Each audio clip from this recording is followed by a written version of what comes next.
So, to continue, laying my phone down in fact caused me to turn off the video, so I apologise for that.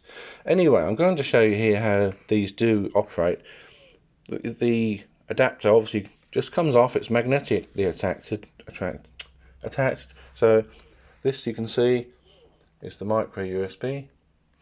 Okay, and imagine then that is plugged into your phone, and basically you just hold the lead close and it attaches itself.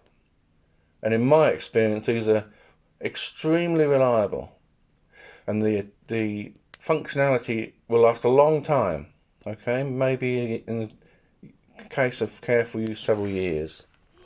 So, for example, if you're using your lead to charge your phone in the car, not necessarily something we'd particularly recommend for safety reasons, but this is about the safest way you could possibly do it.